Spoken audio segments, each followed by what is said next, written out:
especialistas, ou youtubers, vamos falar assim, youtubers de finanças, falam, olha, cuidado, alguma hora a Previdência vai quebrar. É verdade isso? Então, eu sempre fui muito otimista, Tá, né? É o segundo órgão que mais arrecada no Brasil. tá. Só perde para a Receita Federal, só perde para o Leão. Fora isso, acho que a Previdência hoje, se você for falar em arrecadação, é uma das que mais arrecadam no mundo, né? Não tem uma arrecadação tão grandiosa, quer dizer, dinheiro nós temos. A gente tem muito dinheiro, não é pouco. O grande problema da Previdência brasileira ao longo aí, vamos chutar, nos últimos 40 anos, quase meia década, é que ela é mal gerida. Tá. Tá? Infelizmente, assim como tudo no Brasil, né, os cargos são distribuídos de forma política e não por conhecimento, por mérito, por competência.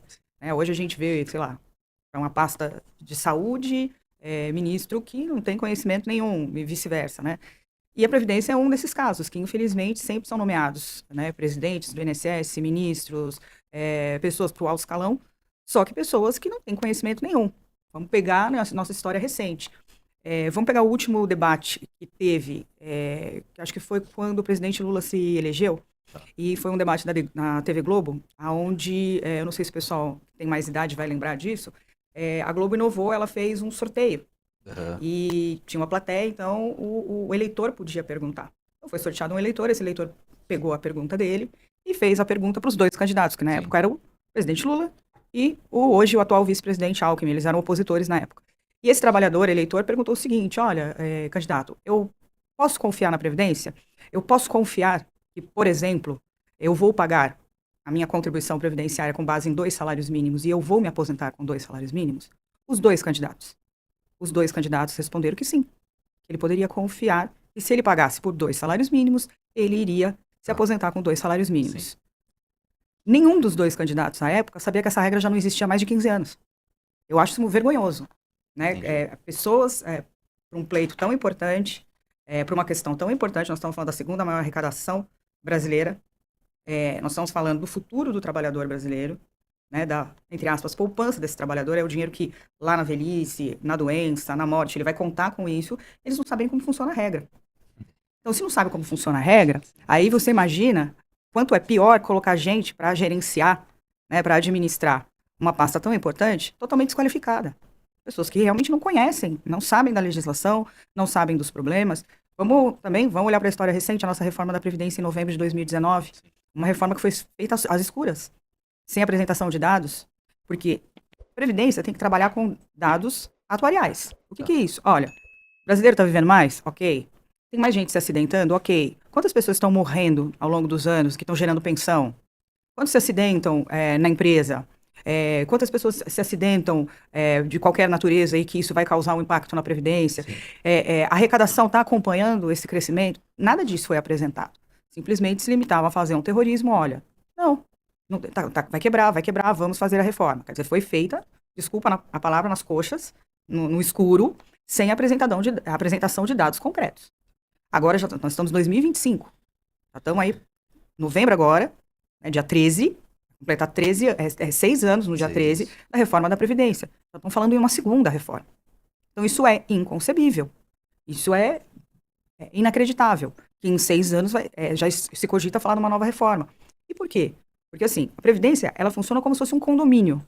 Para o pessoal até de casa entender, você mora num condomínio de prédios, né, ou de casas. E lá você tem uma área de lazer com piscina, você tem um salão de festa, você tem um playground, você tem a parte de segurança, você tem lá o seu porteiro, tem a faxineira, né? Você tem toda uma estrutura ali que cada condômino, ele contribui mensalmente para manter aquela estrutura, certo?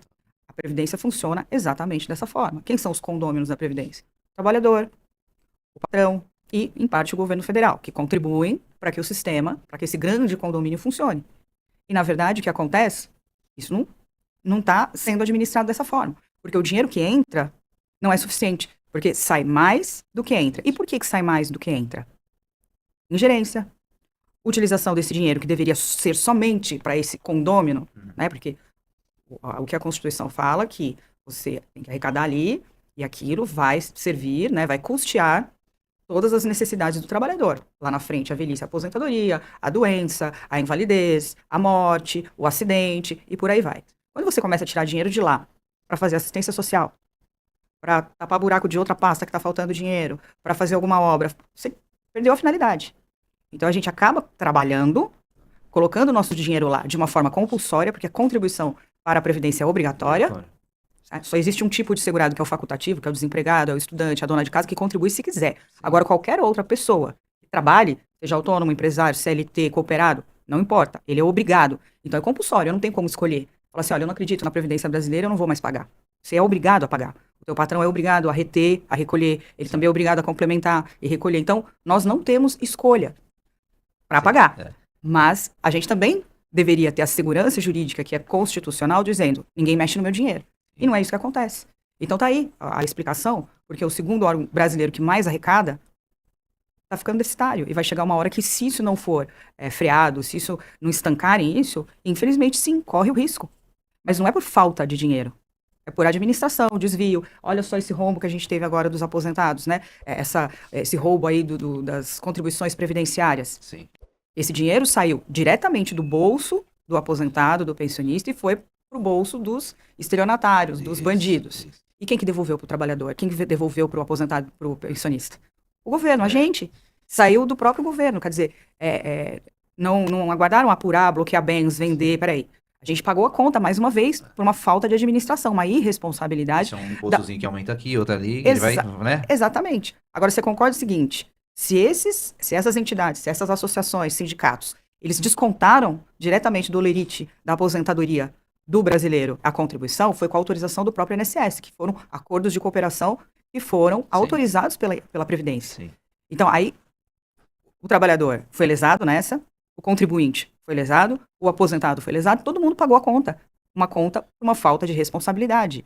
Né? E, na verdade, uma falta de responsabilidade, uma falta de administração, cuja responsabilidade é também do INSS.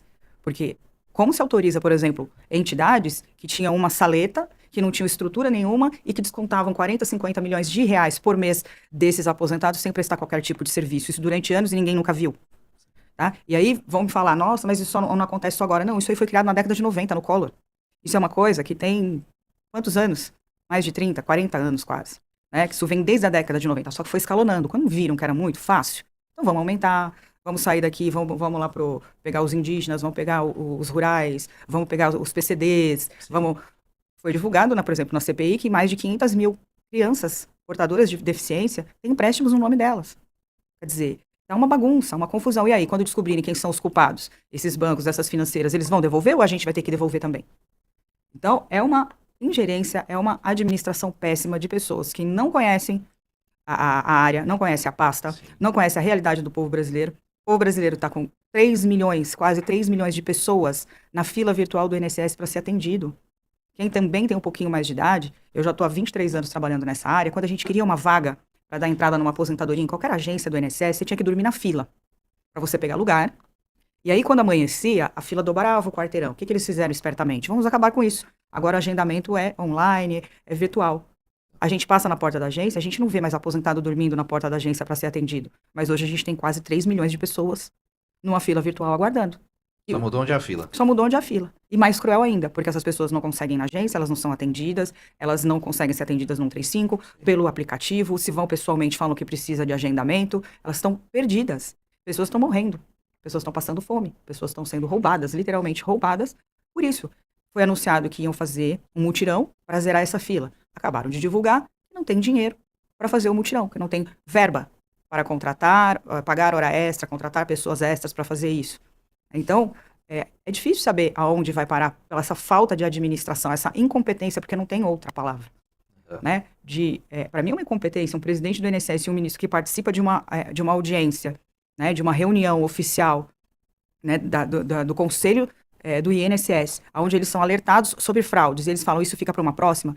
Se você, sei lá, é o presidente de uma empresa, você está numa reunião do conselho da diretoria, chega algum funcionário e te relata, olha, a gente está com um problema sério de fraude. Qual que é a sua atitude como presidente responsável por aquela empresa? Agilizar o mais rápido. Não, peraí, vamos parar tudo, o que é isso? Me traga aqui, vamos abrir uma sessão especial.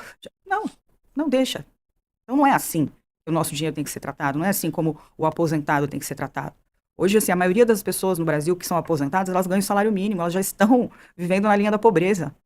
Né? E além de viver na linha da pobreza, ainda são roubadas, humilhadas, né? Então, tá complicado. Eu acho que precisa realmente de um pulso forte, uma mão firme, um outro olhar para a Previdência, e eu acho que as pessoas, quem é trabalhador, quem é aposentado, deve cobrar isso lá dos nossos deputados, dos nossos senadores, de presidente, de quem quer que seja. Eu acho que as pessoas têm que se manifestar, as pessoas têm que brigar por isso, porque sim, é um dinheiro muito fácil para o governo, porque ele é obrigatório, ninguém pode fugir dele. Então, é uma arrecadação certa. E aonde o dinheiro entra muito fácil, é dali que eles estão tirando para fazer outras coisas, né? Então, é difícil.